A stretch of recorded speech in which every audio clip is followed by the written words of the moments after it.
Puji Tuhan. Shalom Bapak Ibu Saudara kaum muda remaja yang dikasihi oleh Tuhan Yesus Kristus. Kembali malam hari ini kita ada di hari Jumat, di mana kita akan bersama-sama berdoa dari rumah masing-masing. Setelah sepanjang hari ini, mungkin ada di antara saudara yang sudah berpuasa, khususnya pelayan Tuhan, panitia Natal, juga semua jemaat Tuhan yang terbeban untuk pelayanan. Mari setiap hari Jumat berpuasa bersama-sama. Lalu saudara boleh buka jam 5, boleh jam 4 ya. Sebelum buka berdoa terlebih dulu. Jadi tidak selalu bukanya itu jam 7. Tidak.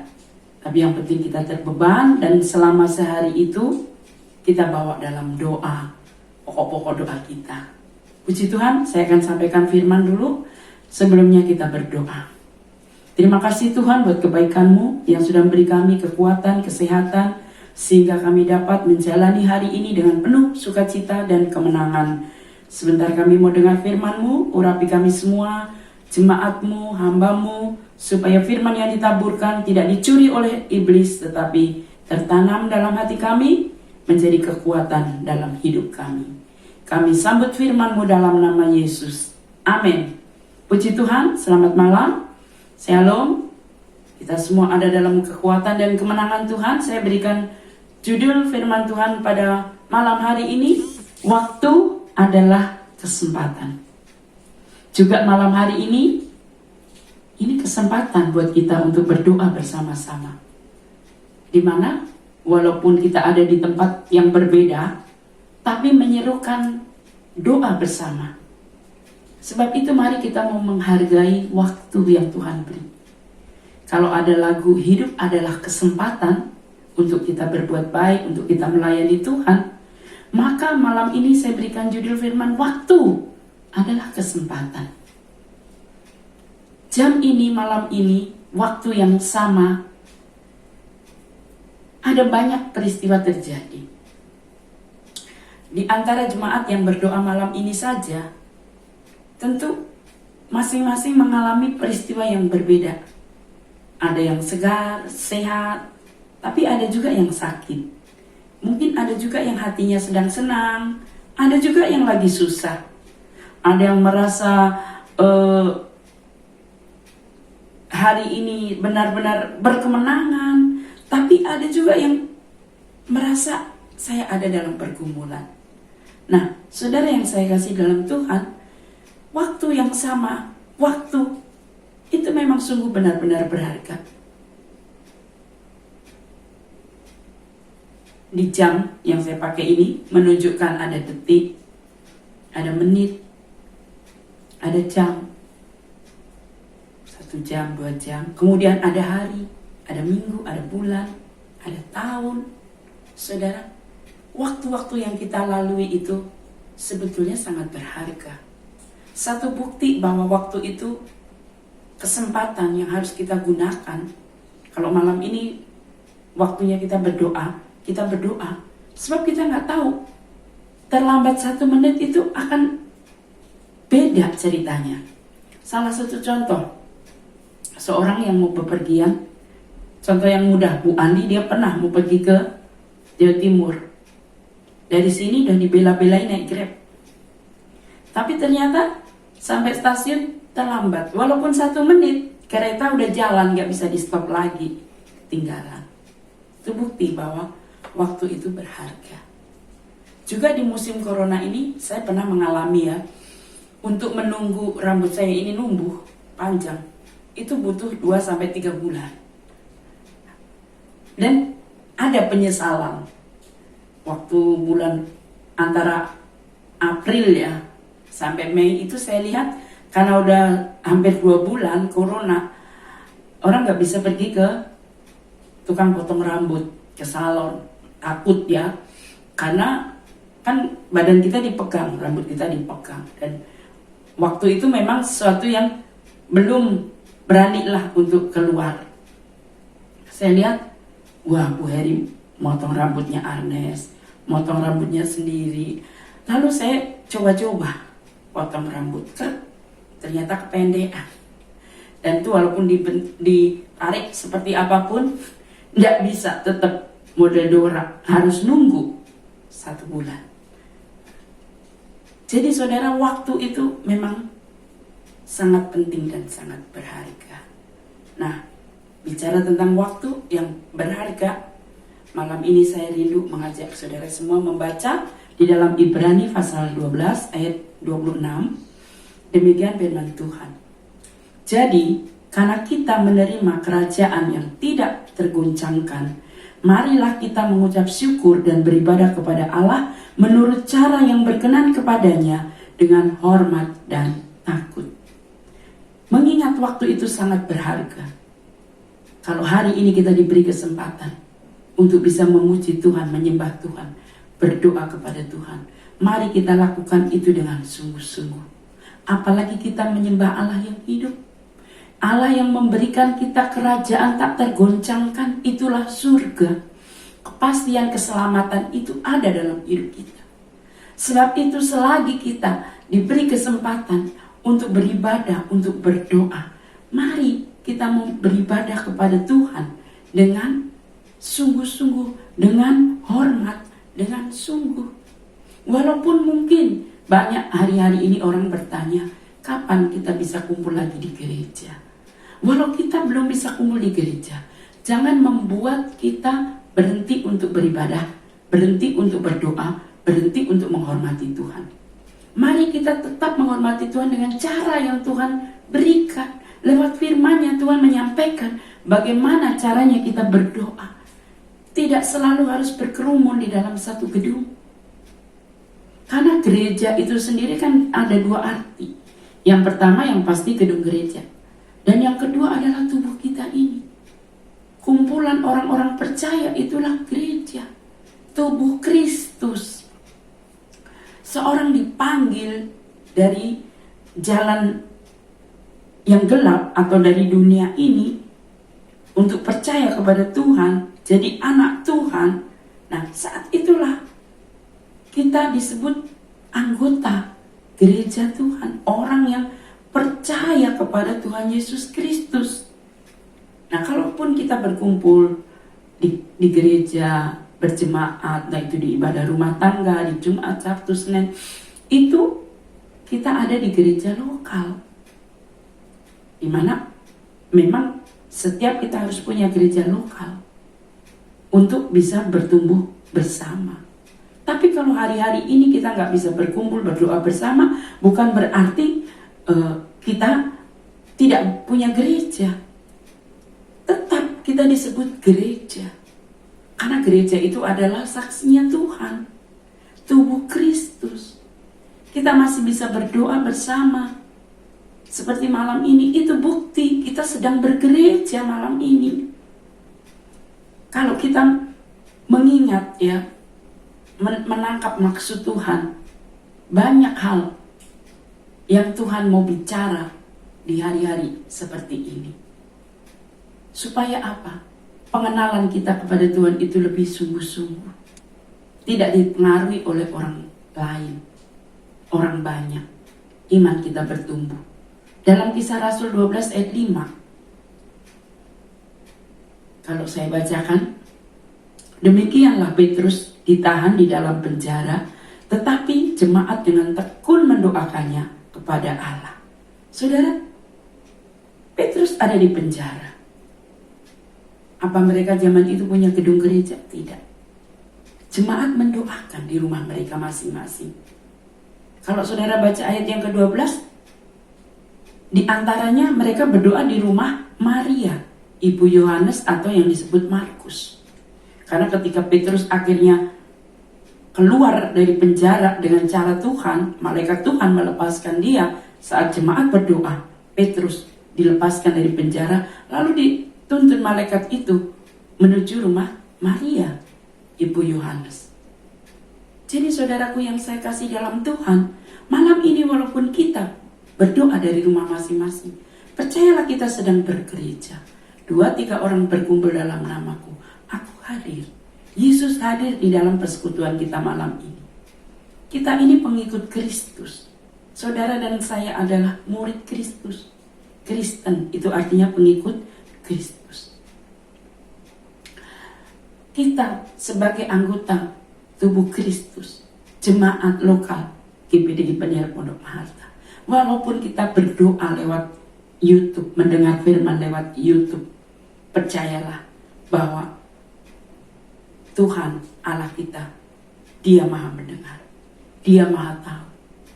Saudara, dulu waktu kita masih ada gereja, sering pemimpin pujian, pengkhotbah mengingatkan, mari memuji Tuhan dengan sungguh, berdoa dengan sungguh, dengar firman dengan sungguh. Sebab akan ada masa di mana kita mau bersama-sama KKR memuji Tuhan rame-rame, tapi tidak ada kesempatan, tidak bisa. Nah sekarang itu satu persatu terbukti. Kita pengen ibadah seperti itu. Bukankah selama ini yang dianggap gereja sukses itu, kadang orang berpikirnya gereja yang punya gedung besar, anggotanya ratusan ribu, puluhan ribu.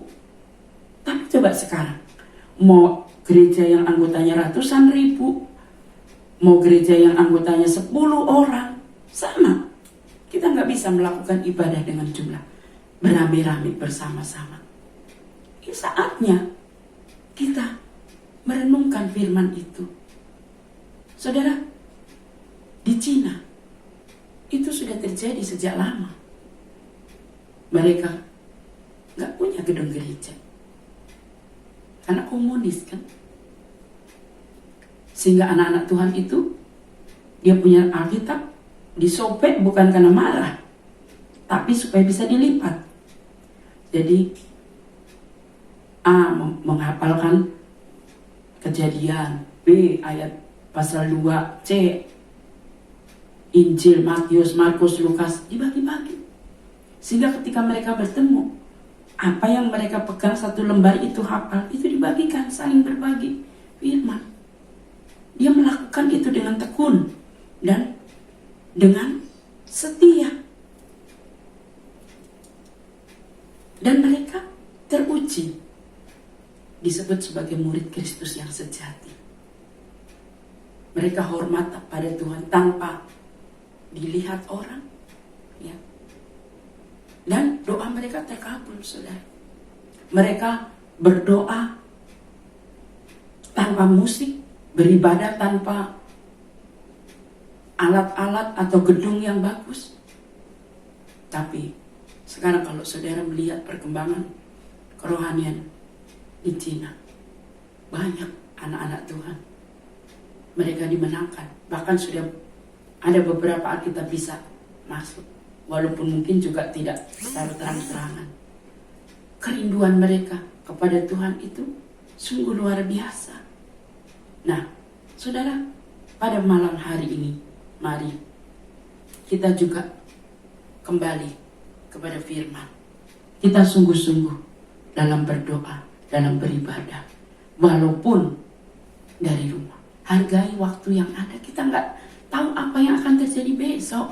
Sekali lagi saya mau katakan, kalau sukses menurut kebanyakan orang itu kan kalau orang bisa keliling Indonesia, bisa keliling dunia, bisa beli baju-baju bermerek, sepatu bermerek. Sekarang perlu nggak orang beli lagi baju merek? Keliling Indonesia, apalagi keliling dunia. Orang yang sudah ngantongin tiket aja batal. Demikian pula baju. Gimana? Nggak pernah pergi. Sekarang orang sudah berkurang minatnya beli baju. Kalau dulu kita hanya dengar satu saat mal-mal itu akan gulung tikar semua. Kita nggak tahu kenapa kan. Nah sekarang terbukti. Toko-toko semua gulung tikar. Mal-mal yang jual baju-baju bermerek ganti ke online. Dan itu pun peminatnya nggak sebanyak dulu. Apalagi kosmetik. Dan semua orang pakai masker, nggak kelihatan juga, ditutup. Jadi saudaraku yang saya kasih di dalam Tuhan, malam hari ini, sukses itu bukan hal-hal yang saya sebutkan tadi, tapi sukses adalah ketika kita bisa dan mau melakukan kehendak Allah. Dalam bergereja juga, sukses itu bukan gedung besar, jemaat ribuan. Tapi sukses itu ketika jemaat Tuhan yang ada itu mau melakukan kehendak Tuhan, mengikuti firman Tuhan. Juga ibadah yang benar adalah bukan ibadah yang sukses sound sistemnya, musiknya, pengkhotbahnya hebat. Bukan. Tetapi ibadah yang benar adalah ibadah yang mengalami Tuhan. Walaupun malam ini saudara doa di rumah, tapi kalau saudara mengalami Tuhan, itu dahsyat luar biasa. Karena banyak orang pergi ke gereja gak mengalami Tuhan. Mereka sekedar datang, entah itu ibadah doa, entah itu ibadah minggu, pulang begitu aja, gak merasakan dan mengalami apa-apa. Yang Tuhan cari itu kualitas. Coba kalau kita ingat Gideon, ketika dia berperang, dia menyiapkan 32.000 pasukan. Karena dia pikir musuhnya itu sangat besar. 32.000 pasukan aja belum tentu menang. Makanya dia berdoa kepada Tuhan, minta tanda kepada Tuhan. Tapi ternyata Tuhan hanya pilih 300 orang. Bandingkan 32.000, cuma 300. Tapi menang. Jadi saudaraku yang saya kasih di dalam Tuhan, mari kita mau taat mengikuti kehendak Tuhan. Karena itulah kesuksesan sesungguhnya, keberhasilan sesungguhnya, saat kita menghargai waktu yang Tuhan beri untuk senantiasa taat melakukan kehendak-Nya. Hargai waktu ini. Kalau malam ini kita bisa berdoa, mari kita mau belajar kepada jemaat yang ada di Philadelphia. Di dalam Wahyu 3 ayat 8. Jemaat Philadelphia itu bukan jemaat yang banyak sebetulnya. Coba saya bacakan saja. Aku tahu segala pekerjaanmu. Lihatlah, aku telah membuka pintu bagimu yang tidak dapat ditutup oleh seorang pun. Di sini, aku tahu bahwa kekuatanmu tak seberapa. Namun engkau menurut firmanku dan engkau tidak menyangkal namaku. Jemaat Philadelphia, jemaat yang menyenangkan hati Tuhan. Jemaat yang mau menghargai waktu. Kenapa? Karena di sini dikatakan, aku tahu segala pekerjaan. Mereka sungguh-sungguh mencari Tuhan. Mereka sungguh-sungguh melakukan kehendak Tuhan. Dan walau begitu, mereka pun kekuatannya gak seberapa, firman Tuhan bilang. Itu bisa bicara tentang kekuatan jumlah bilangan mereka. Karena di Philadelphia saat itu masih banyak penyembah-penyembah berhala. Gak banyak anak-anak Tuhan. Namun engkau menurut firman-Ku dan engkau tidak menyangkal namaku. Nah, saudara yang saya kasih dalam Tuhan, jemaat Philadelphia ini jemaat yang setia. Jemaat Philadelphia ini setia melakukan firman, juga hormat kepada Tuhan. Walau banyak kuil-kuil di sekitarnya, namun mereka tidak goncang. Juga malam hari ini, mungkin banyak penghalang kita untuk berdoa.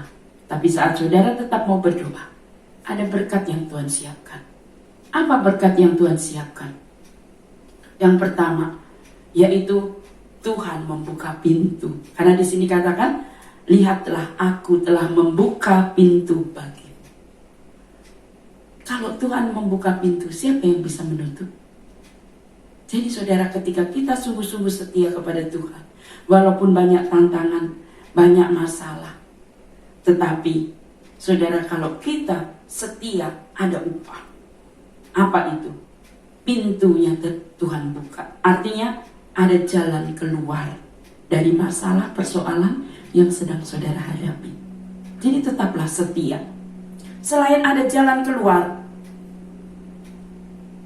ada kesempatan untuk memberitakan Injil. Jadi saudara diberi kesempatan untuk memberitakan Injil. Pintu penginjilan terbuka. kita bisa bersaksi kepada siapa saja. Saudara yang saya kasih di dalam Tuhan. Dan berkat yang kedua, Tuhan melindungi dari pencobaan. Itu ada di Wahyu juga pasal 2 ayat yang ke-10. Wahyu 3 ayat 10. Tuhan melindungi dari pencobaan. Pencobaan apa? Bukan sekedar kesusahan hari ini, tapi dijelaskan kesukaran besar antikris. Kita hidup di akhir zaman. Kita nggak tahu apa yang terjadi besok. Kalaupun kesukaran besar itu ada di depan mata kita, bagi orang yang setia, Tuhan janjikan, Tuhan melindungi, menyingkirkan ke padang gurun, padang belantara yang Tuhan siapkan. Dan yang terakhir, Tuhan memberi mahkota. Wahyu 3 ayat 11, aku datang segera, peganglah apa yang ada padamu, supaya tidak seorang pun mengambil mahkotamu. Jadi saudara, sidang jemaat yang dikasihi oleh Tuhan Yesus Kristus, mari kita hargai waktu yang ada. Selagi ada kesempatan untuk beribadah, kita beribadah. Untuk berdoa, kita berdoa. Bahkan saya rindu renungan-renungan yang saya bagikan. Entah itu kaum muda, entah itu hari Jumat, entah itu hari Minggu. Bukan hanya didengar oleh wanita, remaja pun bisa dengarin. Khotbah di ibadah remaja, yang umum pun bisa dengarin. Kenapa? Karena makin banyak kita tahu firman, kita makin dikuatkan. Kita makin disebut orang yang mau setia melakukan firman, mendengar firman. Orang yang seperti itu dikatakan Tuhan akan membuka pintu. Pintu masalah, persoalan yang sedang saudara hadapi, Tuhan beri jalan keluar. Dan Tuhan akan melindungi di hari kesukaran. Kita nggak tahu kesukaran apa yang menghadang kita di depan, tapi Tuhan janji akan melindungi. Dan yang terakhir, Tuhan sediakan mahkota. Mahkota kehidupan. Kalau kita tetap setia, tetap lakukan firman, Tuhan siapkan mahkota. Jangan sampai mahkota itu diambil daripadamu. Jadi saat walaupun kemarin kita setia, kalau hari ini saudara nggak setia, itu mahkota bisa diambil dari hidup kita. Nama kita bisa dicoret dari buku kehidupan. Sebab itu malam ini tetaplah berdoa. Apa yang menjadi masalah, persoalan kita, bawa kepada Tuhan. Khusus untuk pelayan Tuhan, berdoa minta pengurapan Tuhan. Panitia Natal, walaupun kita di masa pandemi, tetaplah percaya, jemaat Tuhan. Kita nggak tahu mau merayakan Natal di mana. Tuhan tahu niat kita untuk berkumpul bersama, saling menghibur, menguatkan dalam satu ibadah. Dan doakan juga kerinduan saya sih, setelah Natal, bulan Januari, kita akan memulai ibadah. Walaupun yang datang nggak semua, nggak apa-apa. Yang rindu aja. Dan yang merasa sehat, yang merasa butuh. Kalau yang lain nggak ikut, mungkin tetap akan ada siaran langsung online. Tapi ibadah tetap hari Minggu. Itu kerinduan saya. Untuk itu mulai malam ini berdoa. Supaya setelah Natal, itu bulan Januari, kita mulai ibadah. Tentu dengan protokol kesehatan ya. Tetap saya atur bangku, jaga jarak, pakai masker. Kita siapkan, doakan mulai hari ini, supaya Tuhan tolong kita semua. Mari kita berdoa. Terima kasih Tuhan buat firman-Mu. Tanamkan firman-Mu dalam hati kami, biar Roh Kudus menerangi kami, sehingga kami mampu menangkap firman-Mu. Dalam nama Yesus kami berdoa, amin.